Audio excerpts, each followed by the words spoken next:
Hello, everyone. Hello.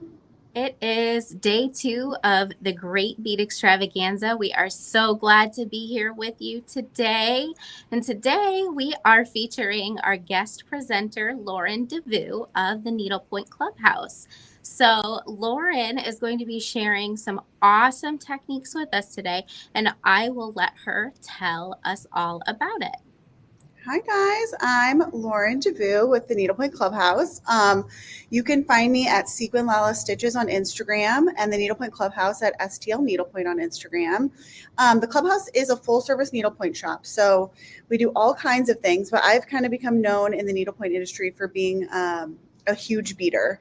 And so I found out about the Bead Place and had to go in there and met Abby, and we started chatting, and here we are. So I thought I would share with you guys about beading on needlepoint. So the first thing I wanted to show you was how to needlepoint. So some of you may or may not know what needlepoint is, but typically needlepoint is hand painted canvas. I can show you here too.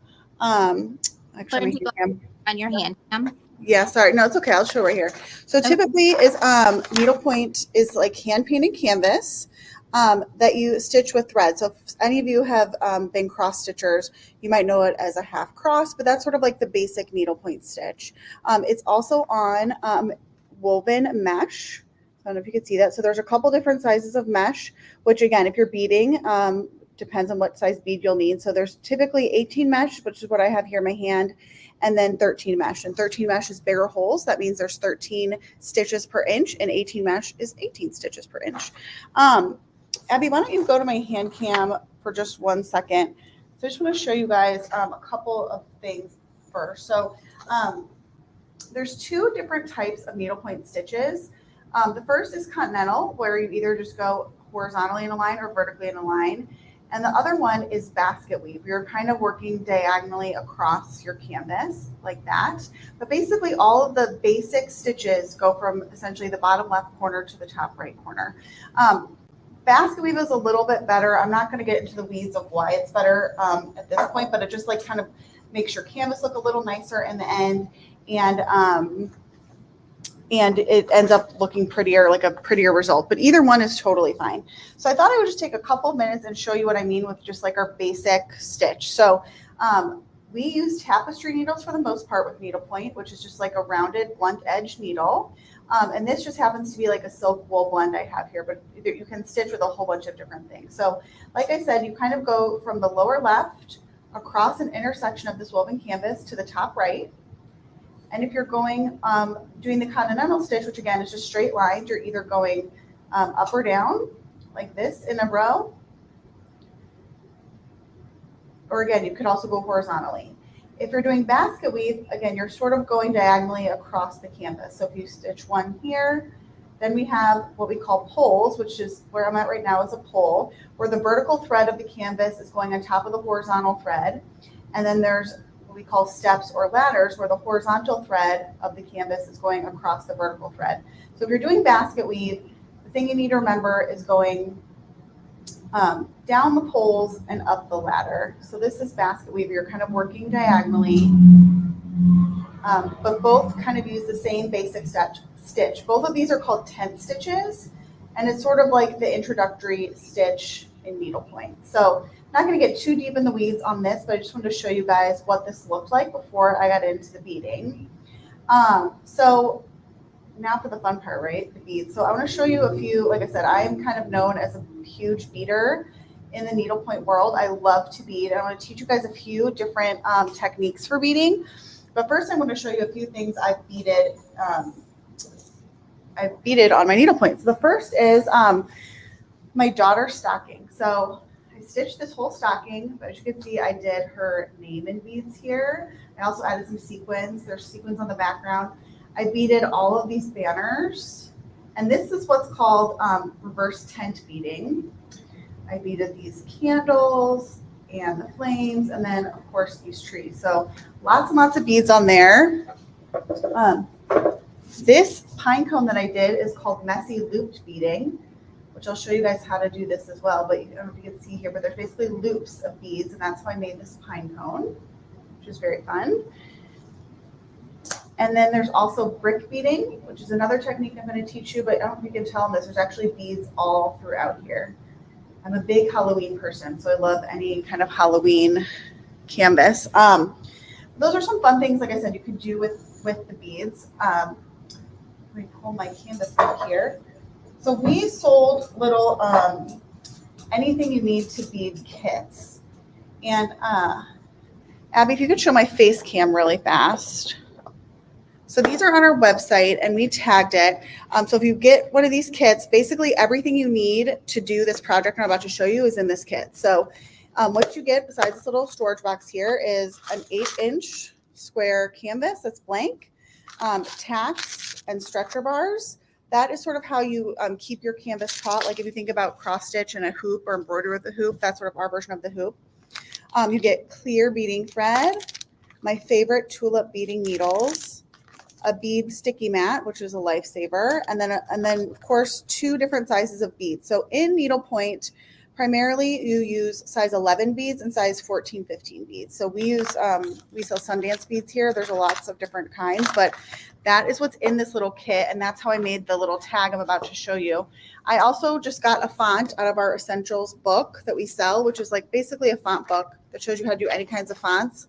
Did my initials, and then I beaded it. So there's a million things you can do. Like I said, there's a million different like hand painted canvases. I just grabbed a couple little ones because the 2x3 is a really popular size for some of our self-finishing things. So you could put it in a little luggage tag, you could put it in a wallet, or even like a little photo frame. So a lot of these smaller ones I grabbed can do the same thing. But again, like I said, needlepoint's typically hand painted, and you can do a lot with it. But Lauren, can I pop in a second to let friends in chat know that I have just linked the fabulous collection that you and have put together on needlepointclubhouse.com. So if you guys go to either the link that we've added in chat on the YouTube streams and the Facebook streams, you can click that link directly, or if you are watching on our Instagram stream, you can just go to needlepointclubhouse.com and then click the Great Bead Extravaganza collection, and Lauren and her team have put together all the things that you need, and that's what she was just showing you. That's right. So I just want to see, like, what are you doing? Well, that's kind of a little bit what I'm doing. But now let's get to the good stuff, right? So Abby can go back to my hand cam here. So in this little like luggage tag, like I said, I just did my initials. And this like hot pink beading is brick beading, and then the light pink beading is reverse tent stitch beading. Let me move this a little bit. It's better. Now, typically you want to use either a clear beading thread or a beading thread that matches whatever color beads you're using. For the sake of this demonstration, I just chose a darker beading thread so you guys could see it a little bit easier, and a thread that was not the same color as my beads, but typically you do want to do either clear or match your bead. So the next thing I do is I double my beading thread, and there's a few techniques that you need it to be doubled, which I'll show you in a second. But it also just gives your beads a little bit more security when you put them on that canvas. So like I said, the first one I'll show you is this, what we call reverse tent stitch beading. So up here, I kind of showed you like either if you're going continental or basket weave, the stitches basically go from lower left to upper right. So if you want a bead to lay in that same direction, you need to reverse it. Also, I don't know if I just said this or not, but I'll say it again just because it can't hurt. But for this reverse tent beading, you are going to want to use the size 14/15s on 18 mesh or size 11 on 13 mesh. And that's a general good practice. There are a few instances where you might want to go bigger than that I will tell you in a second, but that's what we're talking about here. So if you see, if I do my right, so I put a bead on my needle, and these are the tulip long needles. I like these because they kind of help you scoop up the beads a little bit better, but I put a bead on my needle. If I'm going to go the same direction as a regular stitch, so if I go from lower left to upper right, the bead sort of lays in the opposite direction. Oops, got a little knot here. Uh-oh, I messed up already. It's not a good sign. There we go. So you can kind of see the bead lays going this way. Hope you guys Lauren, able to bring that a little bit closer to the camera. Just especially in the beginning, I just want them to be able to see that as clear as day. And of course you can bring it back down, but I'm just hoping you can bring that up just a little bit. If not, no big deal. It's clear. Oh, there we go. Hold on, let me do a few adjustments here. Yeah, and then it'll find focus. Thank you. Oh, there we go, right there. Okay, that's right for you guys. Okay. Sorry. No, you're good. I'm sorry for interrupting. That's okay. I just want to be able, you guys be able to see here. So like I said, I went from lower left to upper right, but my bead is pointing this direction, which isn't like that big of a deal. But if you're doing beading like this and you want your beads to go the same directions as your stitches, you just have to reverse it. So I'm gonna, if I come up here and go from lower right, let me pick up a bead. Easier said than done. My bead mat is extra sticky today. Okay, so pick up a bead and go from lower right, to upper left.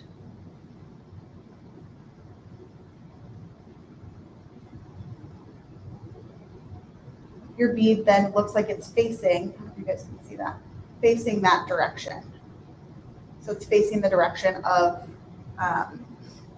your stitches. So this is the same thing. And if you're doing a big chunk of beading, like how I did here, or like I did on my daughter's stocking, you can also do the same methods, either basket weave or continental, to get like a bigger chunk of beading, like if you want a whole section of beading. So I can continue down this row, going like that.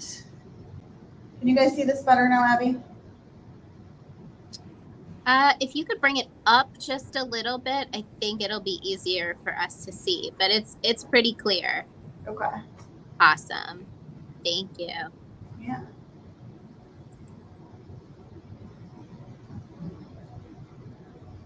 Okay. So kind of continuing on like that. And that's sort of like, this is the basic regular stitch. So like I said, if I'm doing a big chunk of beading or a larger area, this is what I do. Now there's another way to bead like this that's called lasso beading. And I do this if I am doing like one random bead. So for instance, if I can shimmy this stocking back up here. Hey, Lauren, do you have a darker bead? Our friend Sherry in chat asked if you might have darker beads. Might be able to see it a little better. If you give me a minute, yes. Hang on one second. Actually, there might be one right behind me. Awesome, thank you.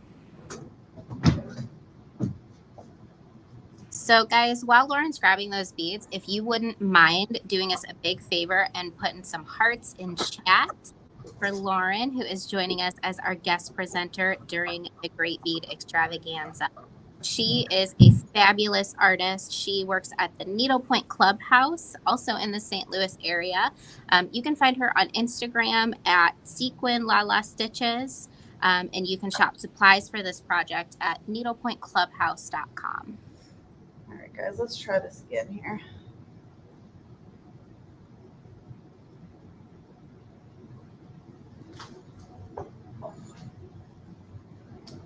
Okay, let's see if these blue beads are better.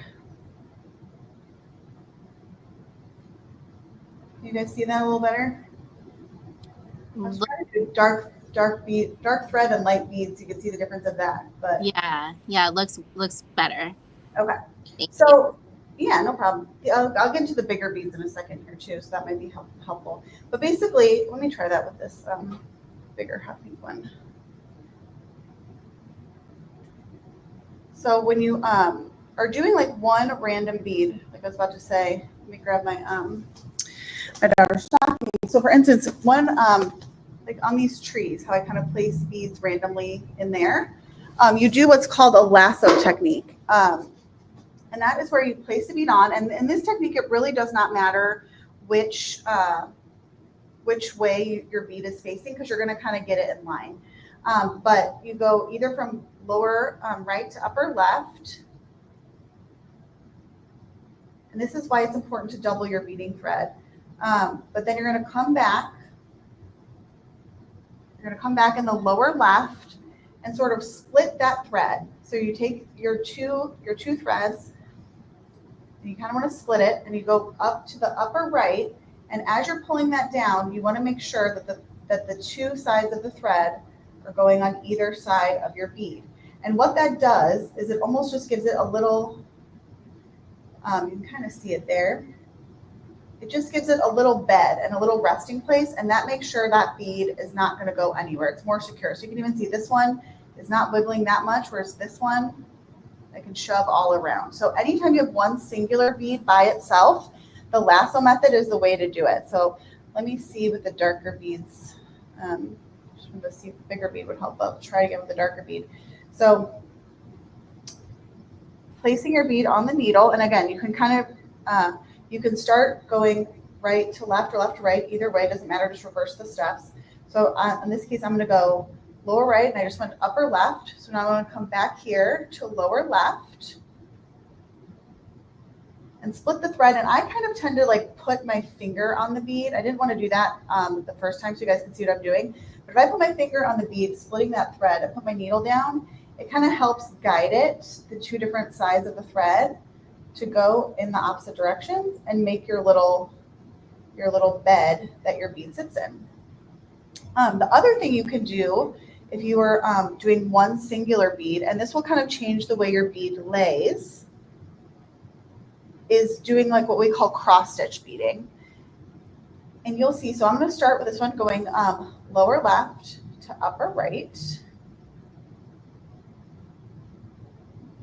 And then you're going to come back up on the right hand side. Can you guys see better with these hot pink beads? They're bigger, so I thought it might be better. Let me know. I can get a bigger size and a darker color. So you're going to come back up the lower right, go back through the bead, and then down in the lower left. That's another way to make sure that bead is extra secure, but you see it kind of makes the bead sit straight up as opposed to diagonal. So sometimes you want that look, and sometimes you don't. Again, if it's just one singular bead, it kind of doesn't matter. But if it's a big chunk of beads like this, you may not want that. You may want them to go diagonally so they sit in line better. But either way, that is how you do that. Either the lasso or the cross stitch is how I do just one singular bead. So kind of back to this. One of my favorite techniques is this brick beading. And I like this because it's easy, it's quicker, and it gives you pretty nice full coverage without having to bead every single intersection. So the only one trick with brick beading is you typically want to go up a size from your mesh size. So like normally you would use a size 14, 15 bead on 18 mesh. Well, if you're going to brick bead, you want to size up to a size 11. So basically what you do with brick beading, brick is the name of a needlepoint stitch. And that is, I knew I forgot something. I forgot to grab my book to show you what that looks like on a graph. But basically what this means, so like I said, in the previous beading methods, we went across an intersection. And this method, we're going to go across basically a hole, and that bead is going to lay nicely right in that hole. So I'm going to come up, grab a bead. Like I said, instead of going across the intersection, I'm going to go over a hole. And that bead kind of lays nicely in that trough. Then I don't do one right next door. I'm going to skip a row, grab another one. Oops.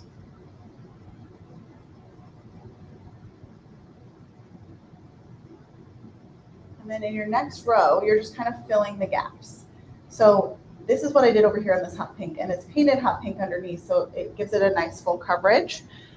So again, when you fill in the gaps in your next row, the beads all line up next to each other, like nice little like toy soldiers, and it gives you a really nice looking like full coverage effect.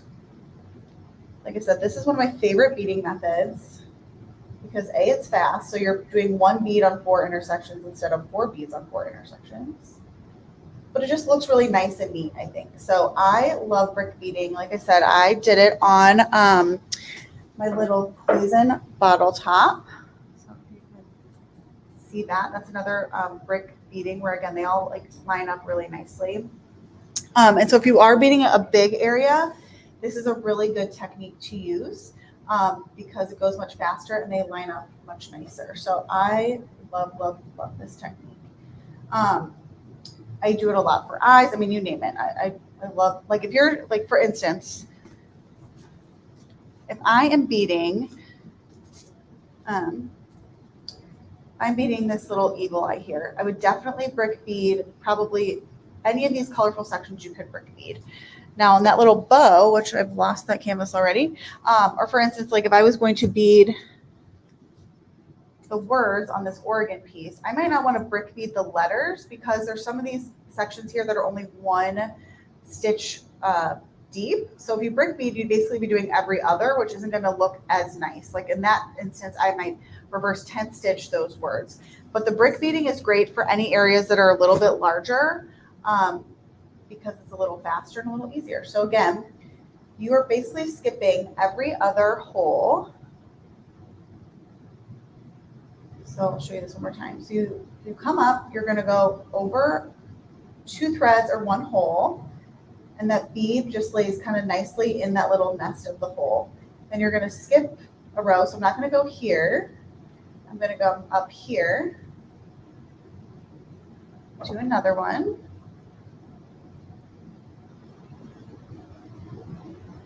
And then in your next row, you're going to kind of fill in the gap. So going down just 1 row and filling the hole in between these 2 beads. And then skip this row, go to the one opposite, and do it again. So this I would say is a great like entry level method because like I said, it's quicker, it's easier, and it takes up more space. Another method that I absolutely love to do is what's called messy beading. And there's 2 different styles of messy beading. There's messy looped beading, and then there's just straight up messy beading. So messy beading, like straight up messy beading, is you're going to put a bunch of beads on your needle, and it depends on what you're doing as to what size they are, what color they are.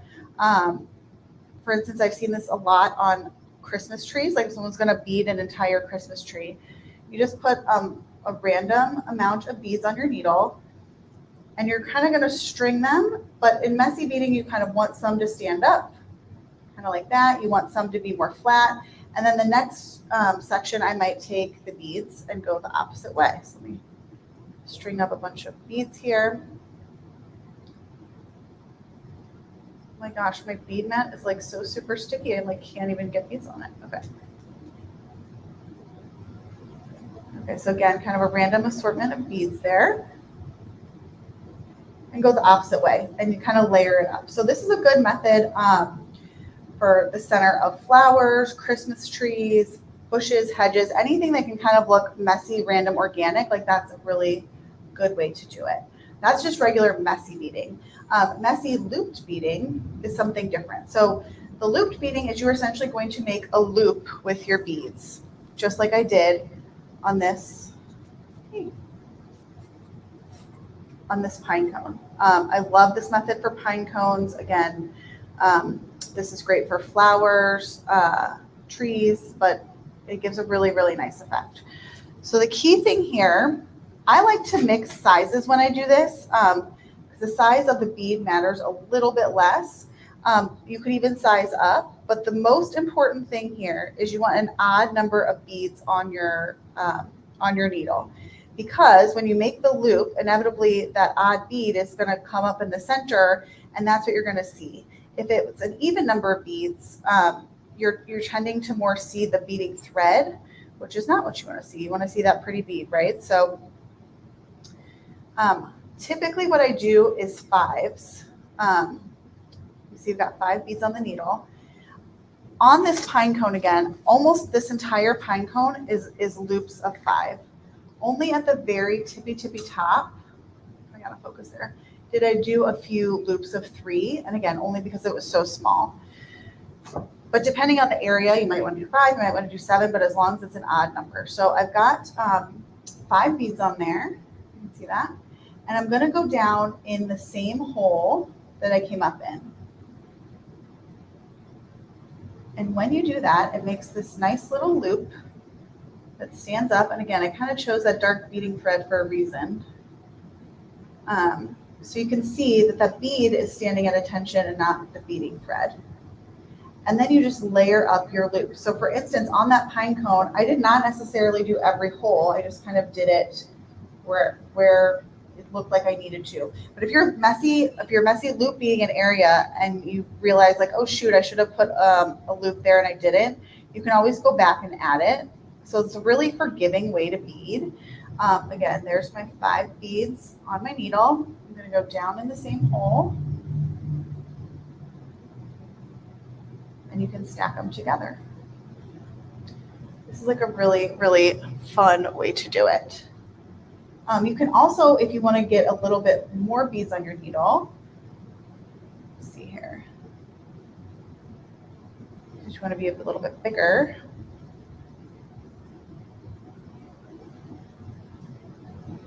sorry guys, my bead mat is requiring a little bit more love here today. Okay, so that I've got 7. And I'm purely doing that just to make a little bit bigger loops. I'm going to go down in the same hole.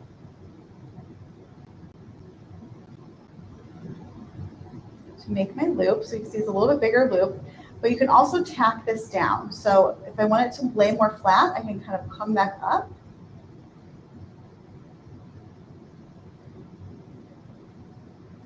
Inside the loop. And then go around the loop and come down, which this in needlepoint is basically called a lazy daisy stitch. And it makes that loop lay flat against the canvas. So that's another really good one for flower petals or anytime you want to see kind of a circle in beading, you can do that. You can also do string beading. So I ran out of thread here. Let me rethread my needle. String beading is good. And I'll show you on this while I'm trying to do 2 things at once here. So this line right here and this line up here, these are obviously bugle beads, and those are little seed beads. That's primarily what we use in needlepoint is the seed beads. There are lots of other kinds of beads that we use, but these bugle beads and seed beads are the primary ones. But so I just strung, you can kind of see it moves a little bit more. You can kind of see I strung a whole bunch of beads on my needle, and then once I did that, I tacked it down in a couple places so it wouldn't go anywhere.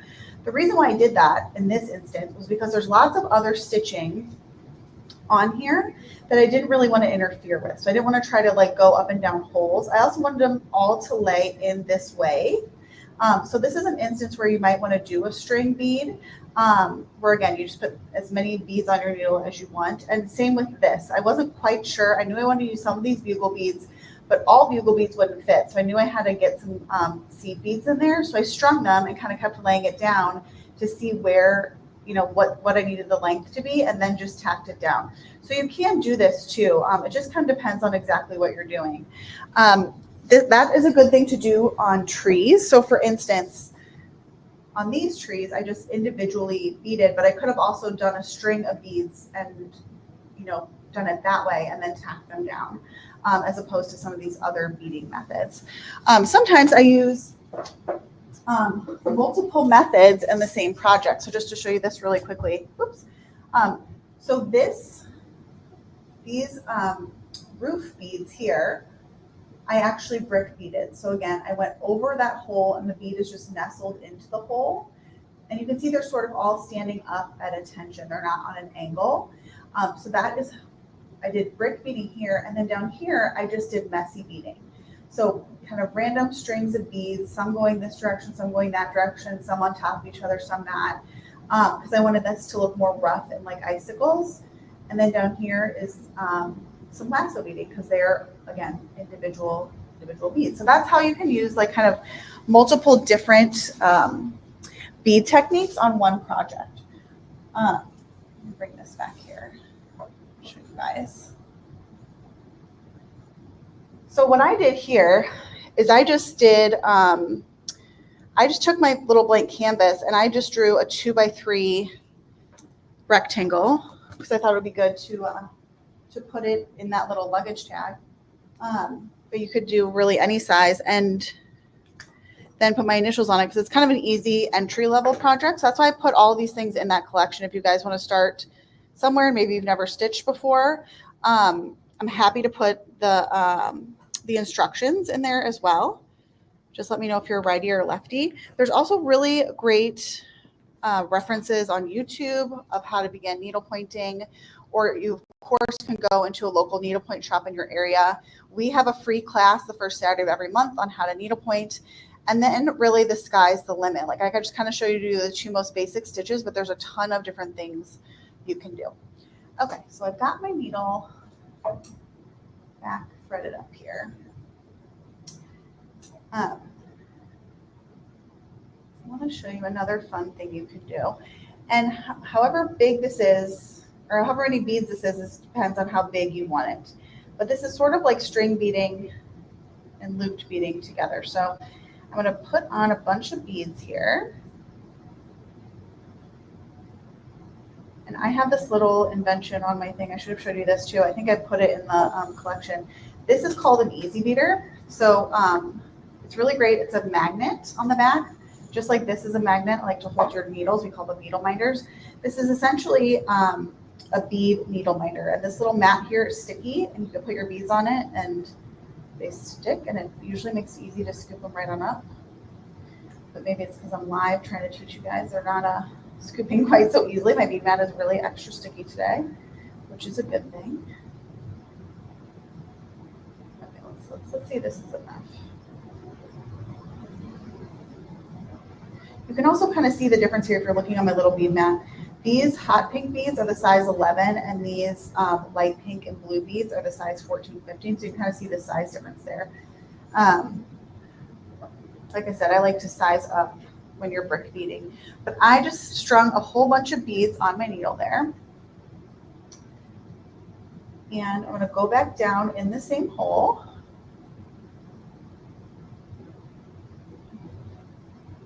And it makes one giant loop. But again, I can then tack this down. So I'm going to come back up through my loop.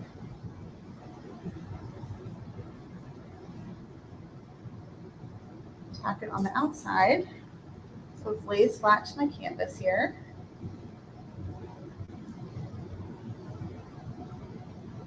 And again, you get kind of a little circle. I can even tack it in a couple of places.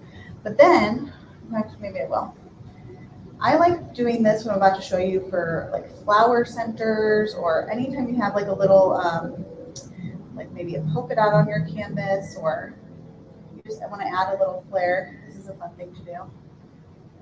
So you want to tack it down a couple places so your circle lays flat. And normally I would like mix up the colors here. So let's just say I wanted like a hot pink surround, and maybe I'm going to fill it with the blue beads. There's my little circle, right? So then I'm going to come back in here. Let me grab a whole bunch of blue beads here. And you can do that sort of straight up messy beading.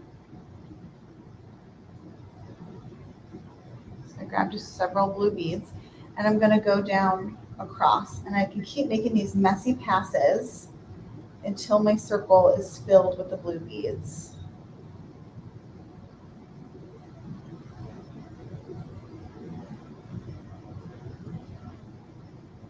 I am a very, like I said, I love to bead. I also love sparkly threads. So anytime I can like add this type of embellishment on a canvas, I really do. In fact, I have a stack of projects at home that are done being like stitched with thread that are just waiting for beads, because any opportunity I get to use a bead, I love to do it.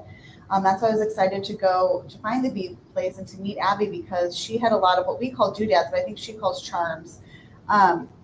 Like I said, I love Halloween, so I bought a bunch of skeletons and pumpkins, and because you can add those types of things to your needlepoint as well. So a lot of these things that already exist in bead shops that you guys may be used to, you can absolutely incorporate them into needlework. So I'm just going to get those three there just so you kind of see what I'm talking about. But then there you go. There's like a little filled circle It's very three-dimensional.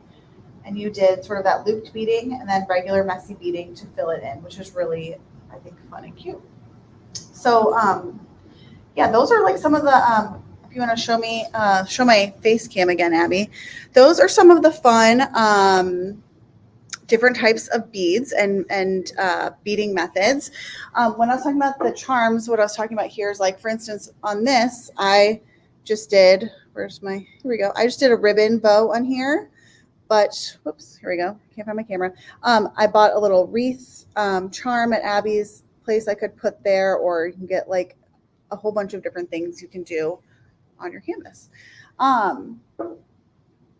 Those are the main types of beading. Like I said, most people do. There's lots of other things you can do with beads, but those are sort of like the entry level places to do it, or places to start. Any questions or any like techniques you want me to show you guys again? I'm happy to do that. Just seeing there's some comments here.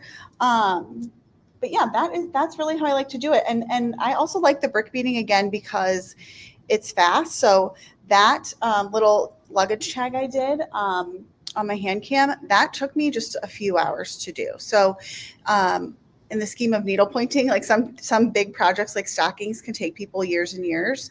But brick beading, if you brick bead something, it definitely goes a little quicker. And it adds a lot of sparkle and fun and shine. So that's why I like to bead and do fun things with it. But yeah. Abby, is there anything I'm missing or I'm forgetting to tell people? Well, Lauren, first off, I just want to say we have well over 120 people watching on our Facebook and YouTube, and even more folks watching on Instagram. So speaking of Instagram, I just want to share with our viewers that you do so much content on Instagram. So while we're waiting for those questions to come in, why don't you talk to our friends about where they can find you and how they can watch you on Instagram? Yeah, so I personally am Sequin Lala Stitches on Instagram. Again, Sequin Lala was a name that kind of followed me from my fashion days. So when I made it a Stitch Instagram, it was Sequin Lala Stitches. Like I said, I love anything shiny. But you can follow Needlepoint Clubhouse on STL Needlepoint on Instagram. We do a lot of lives. Like we do a live every Tuesday where I show off finishing. So for instance, that stocking, someone will stitch it. We'll stitch that canvas like how I have here. It'll, I've now stitched this, but then I turn it in to make the finished product. So this will be a 3D house, but we also do the finishing part. So taking your canvas and turning it into an ornament, a pillow, a stocking, you name it. That's how we do it.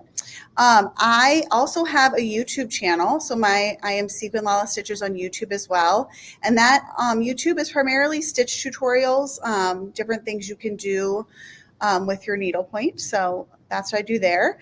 If people don't use Instagram, we do post on Facebook occasionally as well. Needlepoint Clubhouse does. So you can watch us there, but we are primarily doing things on Instagram. The starter kit will come with, let me grab this here. If you put in the comments whether you're a righty or a lefty, it will come with this, how to do the basic needlepoint stitches. There are lots of books, and that is the one thing I forgot to grab, with a variety of different stitches in them. So I almost never at this point do that sort of basic tent stitch, which is what that diagram is.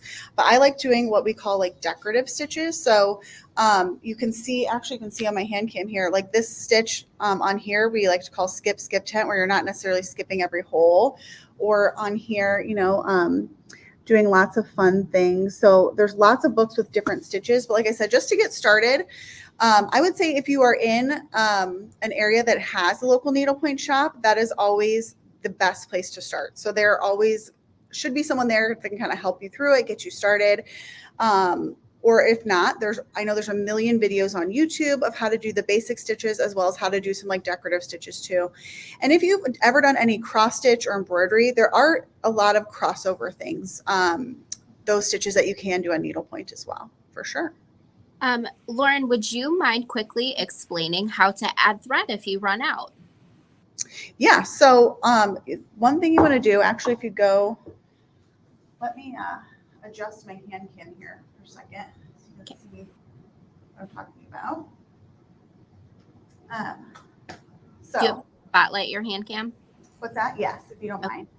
So I've made a giant mess on the back of here because I was kind of being wild. But once you're done, beading and your thread is out, I have a stand, so just flip my stand over, and you just want to run your needle. You can see this through some of your stitching. So in this case, I'm just going to run my needle, through there. And you can even do it a few times and knot it if you want. There is some old school, we call like the needlepoint police, who don't like knots in the back of your needlepoint, but we don't believe in needlepoint police around here. Things they do, it makes you happy, and then you just cut it. So cut that. When I'm beading, like I said, I like to double my thread. I do like to put a knot on the end of that thread. So then you just like thread up your needle. You want to tie a knot or a few knots, and then you can get started again. So that's how, and then flip over. That stand is so cool. Oh my gosh, this stand, I wish I could really talk to you for days and days about the stand. This is called a System 4 stand.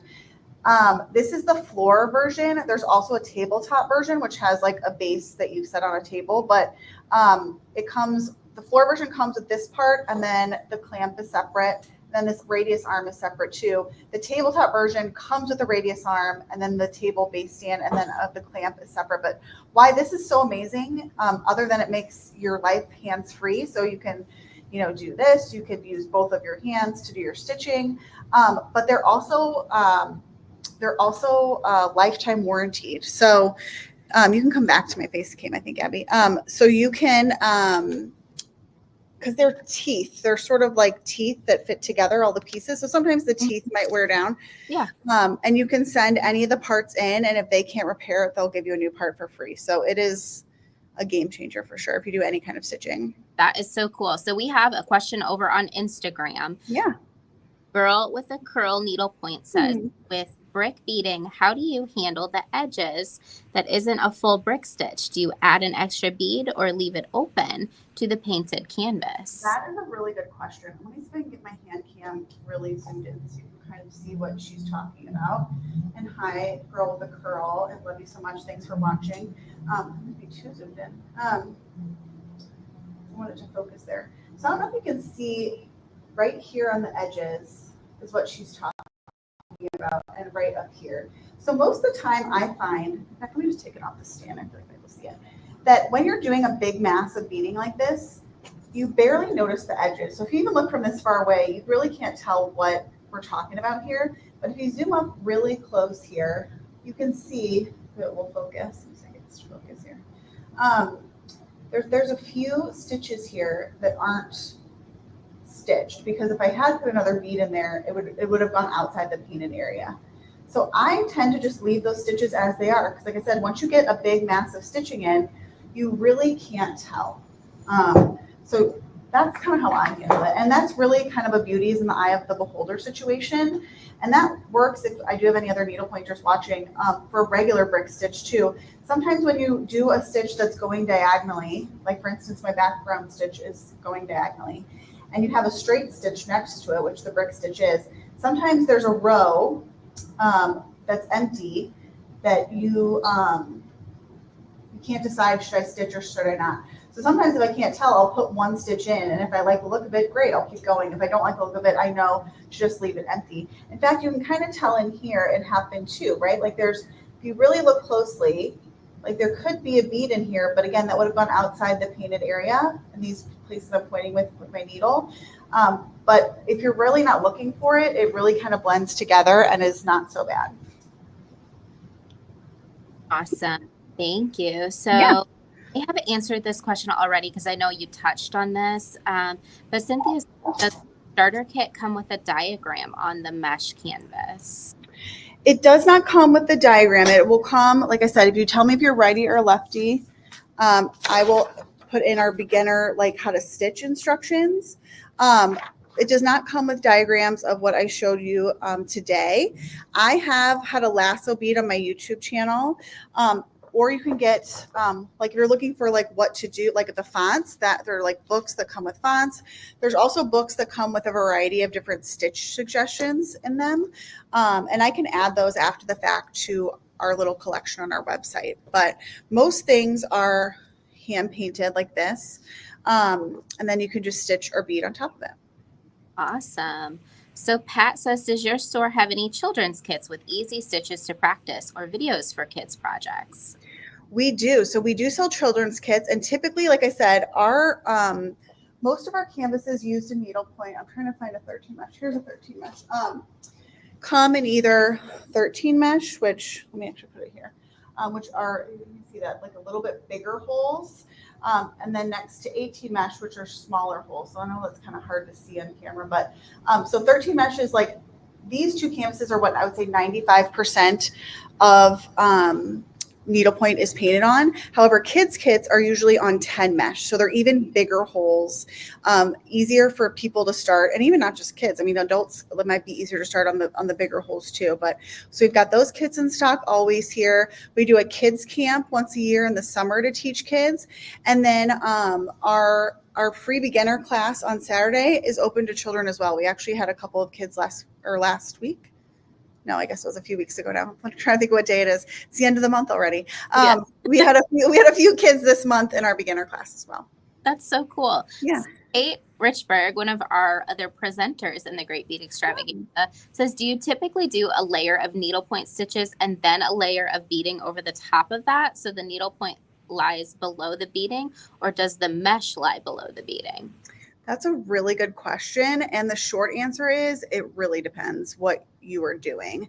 I would say for most things, I am not stitching underneath beading. When the exception to that rule is, like for instance, these Merry Christmas is like fully beaded. I did not stitch under that. However, when I added these sequins, which is kind of akin to beading in our world, I did stitch the sky underneath it and then added the sequins on top. Same with like the trees, right? So I stitched the tree and then added the beads on top, but I did not put a layer of stitching underneath this before I beaded on top of it. And I think if you're brick beading or like reverse tent beading, there's really not a need. But if you are doing like kind of a singular bead or something like that, sometimes you might want that to pop up. But so typically no, but it kind of depends on what you feel like. Okay. So Sheila asks, what was the name of that stand that you showed us earlier? That is called a System 4 stand. So System 4, like the number. Those are also on our website, and I can put that in our collection as well. So if you go to needlepointclubhouse.com, we have a great Bead Extravaganza website with a lot of the stuff I just showed, but I will add the stands and some of our stitch books to that collection as well.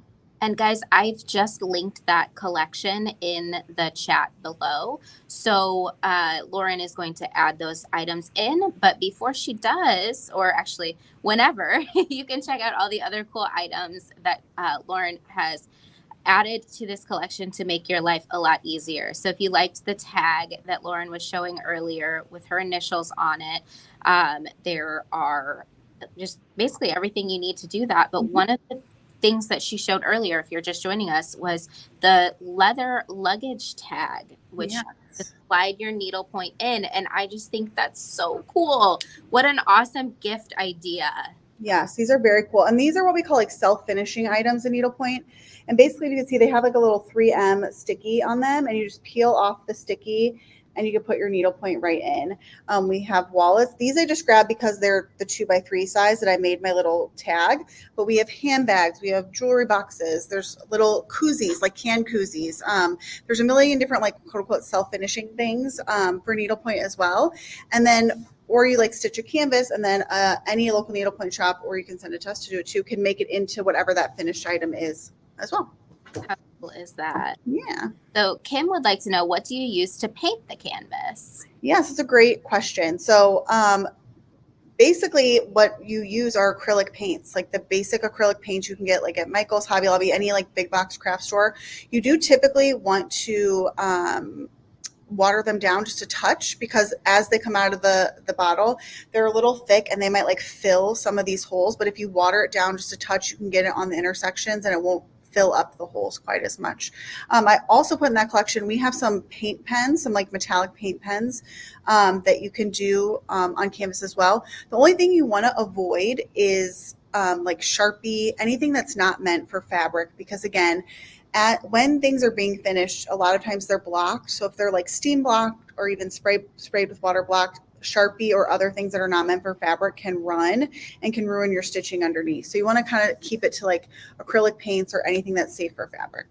Oh, that's such a good tip, because the first thing that I would have thought to do is just doodle on it with Sharpie. So thank you for saying that. Yeah, yeah. So Pamela would like to know, how long did it take you to do the Christmas stocking? Well, okay, so I'm a very fast stitcher, and a lot of these are very decorative open stitches. So this did not take me very long. This took me about a month to do, but that's not normal. Like my son and my husband's Christmas stockings took me years, because again, I pick it up, put it down, pick it up, put it down. But that I was having a lot of fun with my daughter, so I just whipped right through that one. I would have guessed like 20 years or something. Yeah. That is just an incredible masterpiece. Oh, thank you. And I'm sure you guys, no matter what craft you're like used to doing, people can relate to this. Like I am a person that has a million whips at a time. So I like to pick something up, put it down. You know, like I have I don't feel like I have a lot of ADD in my like regular life, but I absolutely have needlepoint ADD where, you know, I'm like, oh, I'm sick of doing this. I want to do something else. Or I don't feel like beading today. I want to stitch today, but then I also feel like beading. So I kind of have a lot of things going at once. But my daughter's stocking was one of those that just like struck me and I couldn't put it down. And so I flew right through. That's awesome. So we have another question on Instagram from Girl with a Curl Needlepoint. I'm late to the program. I do have a question regarding dyed versus non-dyed beads, especially on needlepoint. Is there a risk using dyed beads on your canvas over time with color transfer?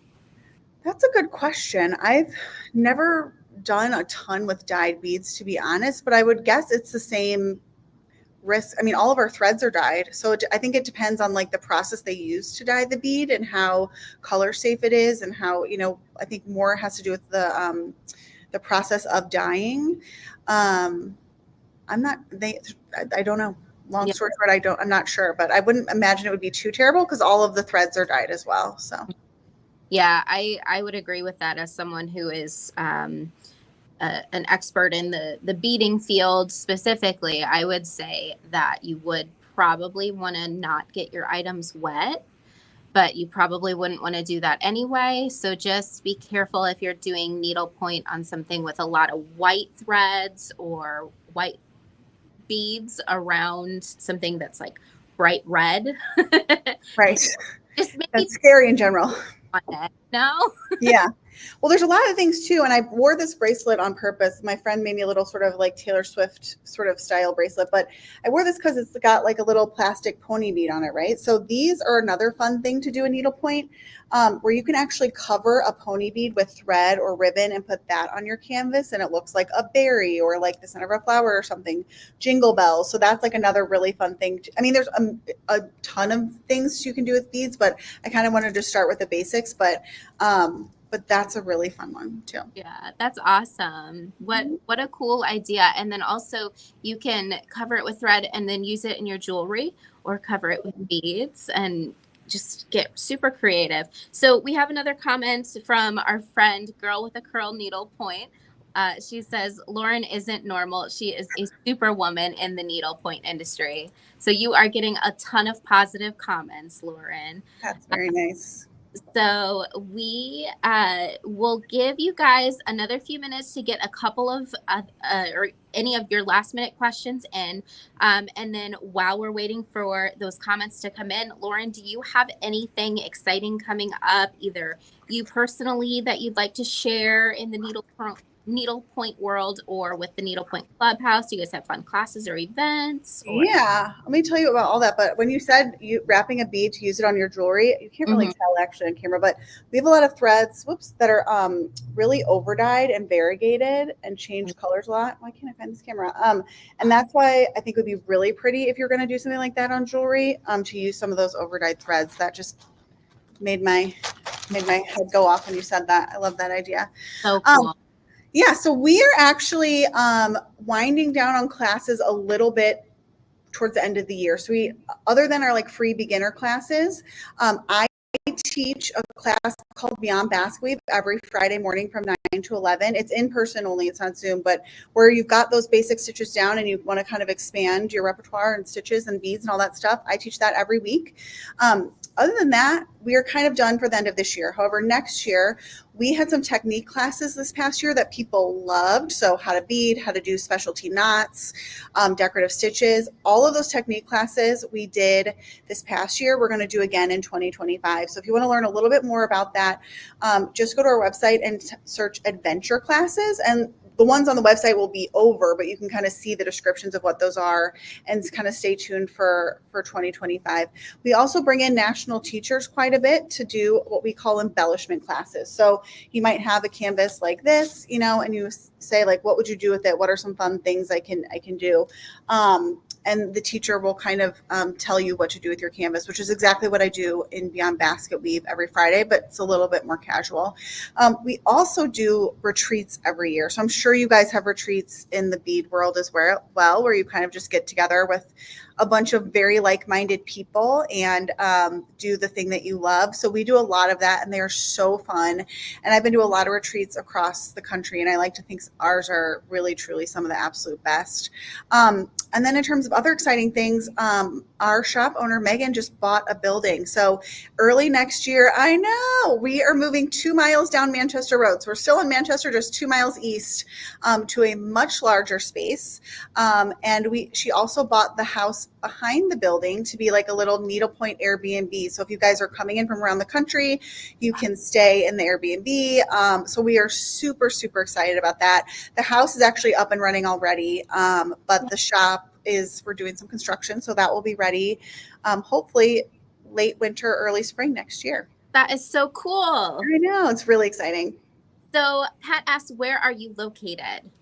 I am located in St. Louis, Missouri. So if you're familiar with St. Louis, our shop is in Kirkwood right now. Like I said, we're moving just a couple miles down the road to Rock Hill early next year, but right now we're in Kirkwood in St. Louis, Missouri.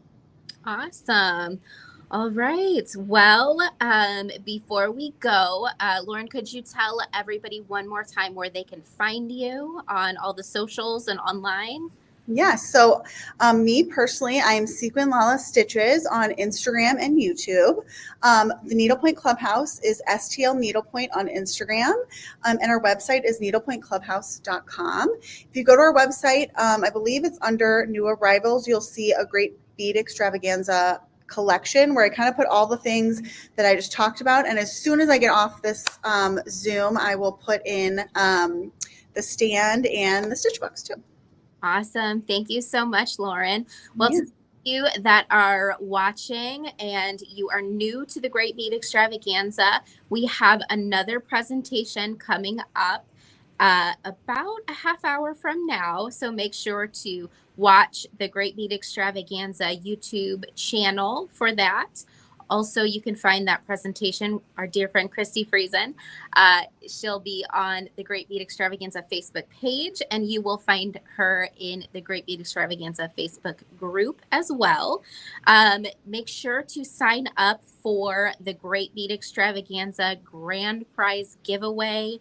Over $750 worth of gift certificates and like prizes to all of our presenters here. You can find the official giveaway link in the featured section, not only on the Facebook page, but also the Facebook group. Make sure to give Lauren and the Needlepoint Clubhouse some love, not only in the comments here, thanking her for her wonderful presentation, but also over on her social media, her Instagram, her YouTube. And if you are able to show the Needlepoint Clubhouse some support with purchases on their website, I'm sure they would appreciate that as well. Thank you so much, Lauren, for being here with us today. Do you have any final words for us before we head out? No, just thank you so much for having me. This has been really, really fun, and I can't wait to come to your shop again. And hopefully you guys like this and want to give Needlepoint a try. So awesome. Well, thanks so much. Everybody stay tuned for Christy Friesen. She will be up next. Bye, guys. Thank you. Bye.